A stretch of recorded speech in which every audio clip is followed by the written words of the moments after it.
Hello bachcho, let's read the question first.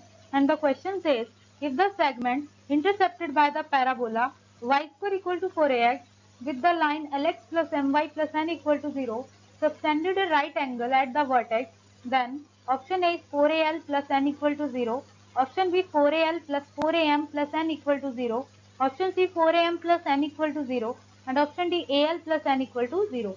सबसे पहले इसका की कॉन्सेप्ट लिखते हैं. तो इसका की कॉन्सेप्ट क्या होगा? अगर आपके पास कोई भी एक पैराबोला है, सपोज हमारे पास ये पैराबोला है और हमें इसके कोई जनरल पॉइंट कंसीडर करने हो, सपोज ये आपका पी कोई जनरल पॉइंट है, तो ये हमेशा किस फॉर्म में कंसीडर किए जाते हैं? आपका ए टी स्क्वायर और 2at. अगर आप x के प्लेस पे at स्क्वायर पुट करवाओगे तो आपको y की वैल्यू 2at मिलेगी. तो हमेशा जो पी जनरल पॉइंट होता है वो आपका at स्क्वायर 2at की फॉर्म में ही लिया जाता है.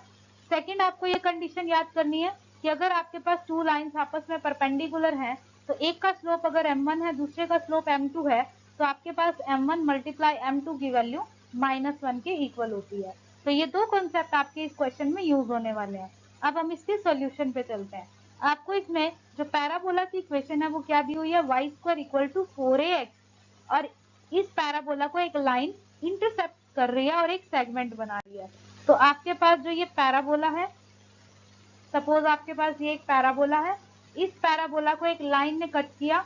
लाइन की इक्वेशन है lx plus my plus n is equal to 0 और पैराबोला की इक्वेशन है y square equal to 4ax. अब ये जो लाइन है ये पैराबोला को 2 पॉइंट्स पे कट कर दिया. तो हमने मान लिया एक पॉइंट P है और एक पॉइंट Q है.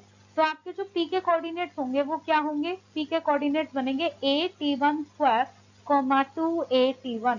उसी तरह आप Q के कोऑर्डिनेट्स निकालेंगे, वो आपके पास बनेंगे at2 स्क्वायर 2at2.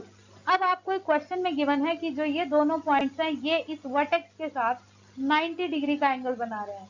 मतलब इन दोनों के बीच में जो एंगल है वो 90 डिग्री का है. तो अगर हम OP और OQ दोनों का स्लोप निकाल लें, मान लेते हैं इसका स्लोप m1 है, इसका स्लोप m2 है, तो हमारे पास m1 इंटू m2 किसके इक्वल हो जाएगा? -1 के.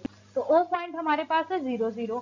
अब मैं अगर स्लोप निकालूं, स्लोप ऑफ OP, तो OP का स्लोप हमने क्या लेट किया हुआ है? m1.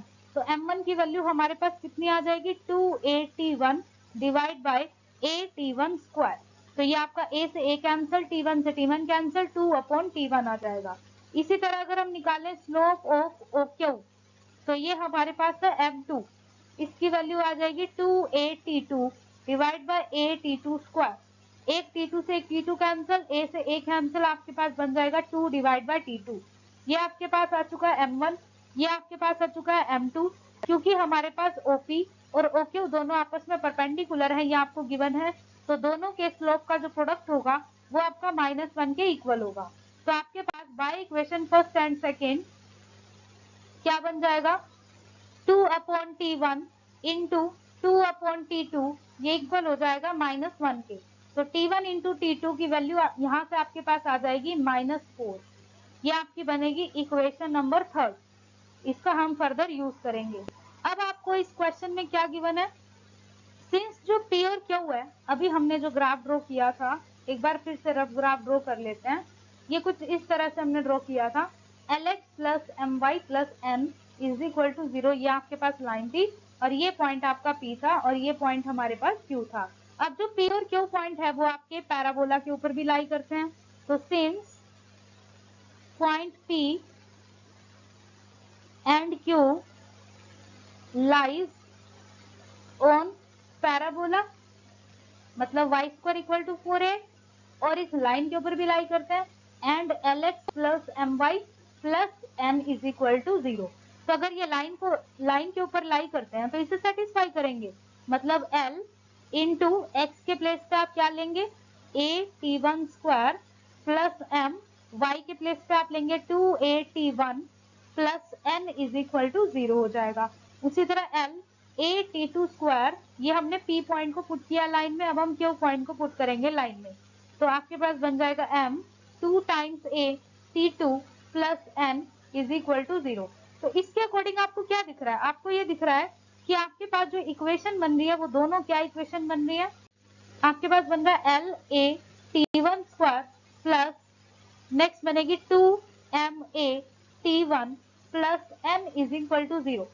अगली इक्वेशन बनेगी LaT2 square plus 2ma T2 plus n equal to 0। तो आपको इन दोनों इक्वेशन को देख के क्या शो हो रहा है? इनको देख के ये शो हो रहा है कि T1 और T2 आपके पास रूट्स हैं और ये एक इक्वेशन को सेटिस्फाई कर रहे हैं और वो इक्वेशन है LaT plus 2ma plus n is equal to 0। मतलब आपको यहाँ से ये देख के पता चल रहा है कि बेसिक इक्वेशन तो ये है, लेकिन इस बेसिक इक्वेशन को ये दो रूट सेटिस्फाई कर रहे हैं। मतलब आपको ये बेसिक इक्वेशन मिल चुकी है और इस बेसिक इक्वेशन का यूज करते हुए हम यहाँ से देखेंगे ये आपका स्क्वायर की फॉर्म में है तो LaT स्क्वायर बनेगा। ये हमारी बेसिक क्वाड्रेटिक इक्वेशन है, ठीक है, जिसे आपका T1 और T2 सेटिस्फाई कर रहे हैं। ये क्वाड्रेटिक इक्वेशन है आपकी। तो अब इस क्वाड्रेटिक इक्वेशन से जो रूट्स हैं उनका सम ऑफ रूट्स और प्रोडक्ट ऑफ रूट्स निकाल सकते हैं। तो T1 प्लस T2 आपका इक्वल होता है -b/a।